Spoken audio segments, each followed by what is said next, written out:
Apayan niya ti panaka-Bawtisar iti Santo Spirito, Pastor. So para ito di chimpo nga tulit-tulit dagiti tao. Anya ba tinakausaran na rito di chimpo iti iti apo.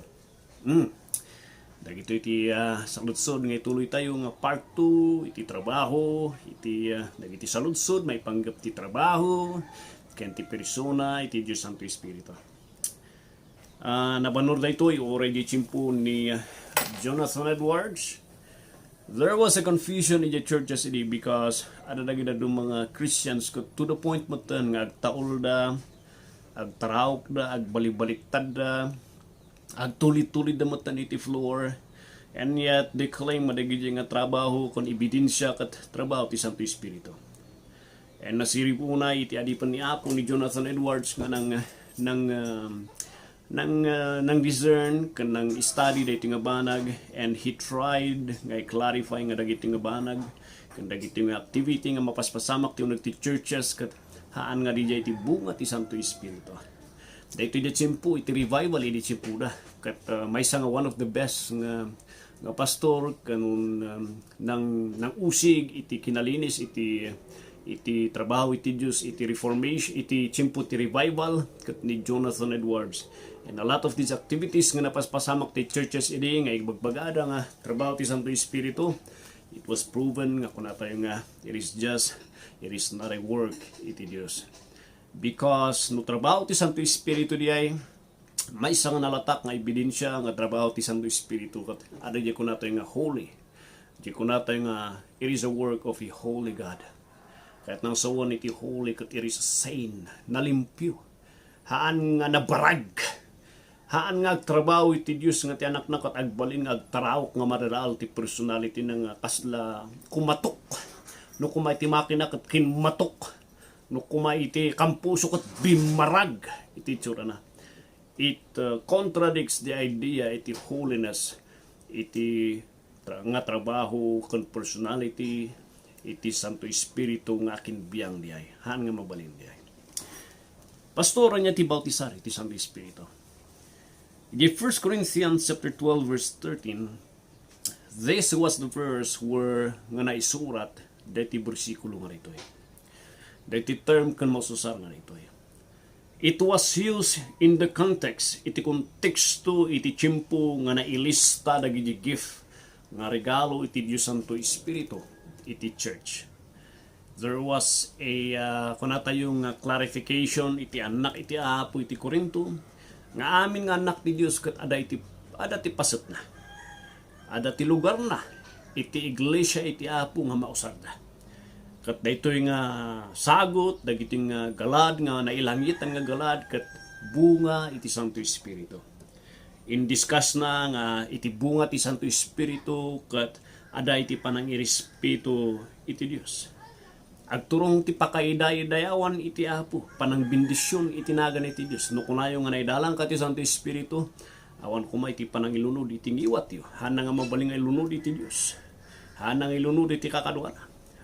Taday pati bunga iti Santo Espiritu, hana nga ilunod iti Dios. Pagdanon di verse 13, daytoy di urayan tayo.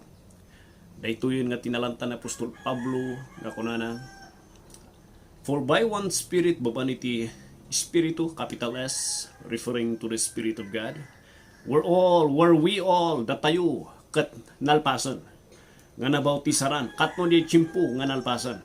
Di tiyempo nga inawatan ni Kristo Jesus, at that moment, nga malagipyo kadi, nga inakseptaryo iti Ebanghelyo ni Kristo Jesus.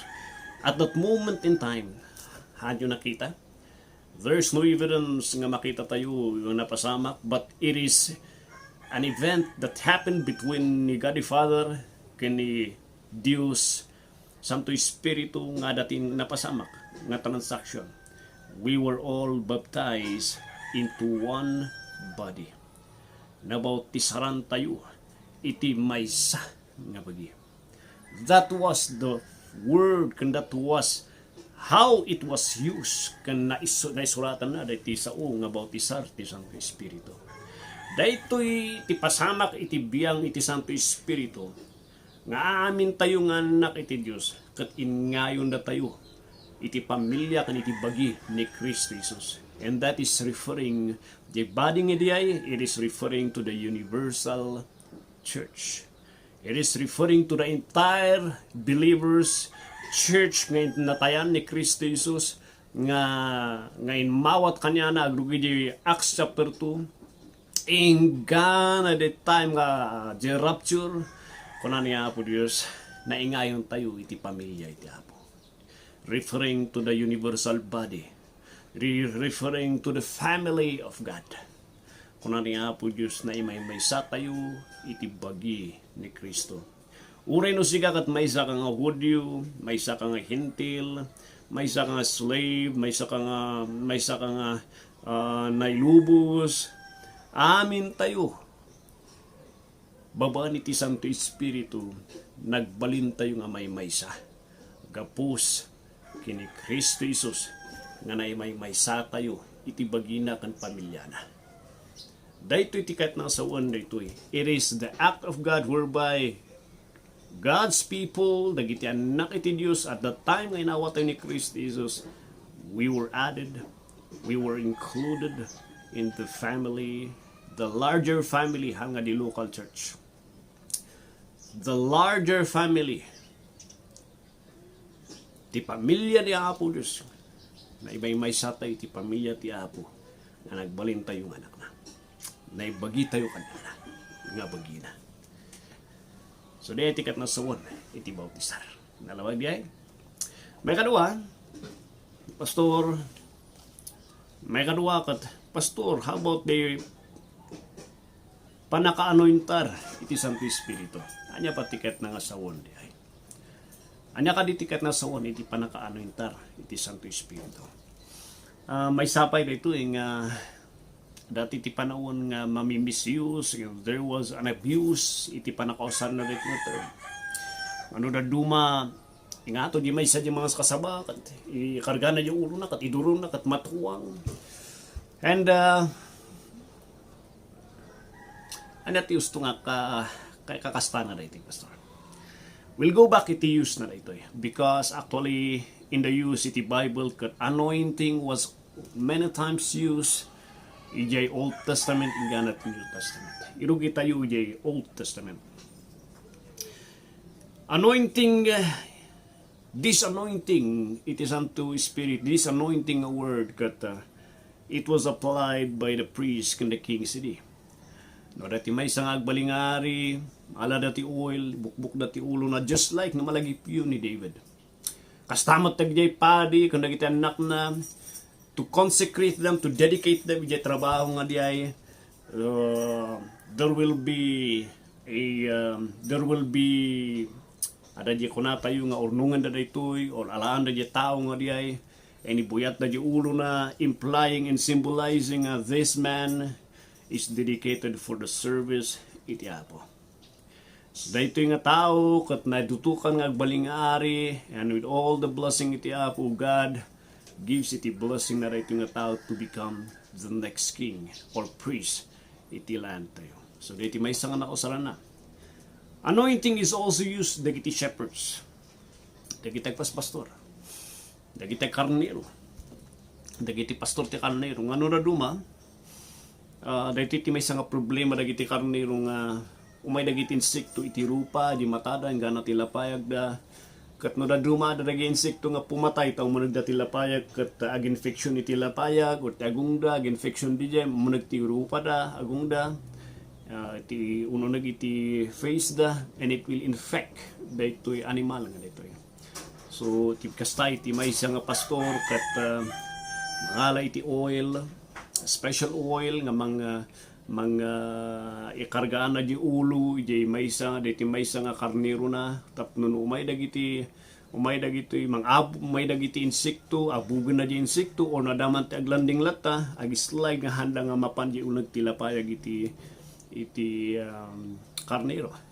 And that is a picture diti anointing iti kuanga dito nga iladawan na iti panang protektar niya Apo Dios dagiti karnero na. Iladawan na iti panang aywan iti Apo dagiti anak na manipod iti panakadadaal iti biyaga. So dayto di ko na tayo nga anointing nga sitwasyon kan simbolo na kan kapapanan na iti biyag dagiti karnero ti Dios matata. Anointing is also used ijay tiyempo na usar ni Kristo Jesus dayto ijay Luke chapter 4 verse 18 where it was applied ijay tiyempo nga nagkasaba ni Kristo Jesus and he was anointed by the Holy Spirit.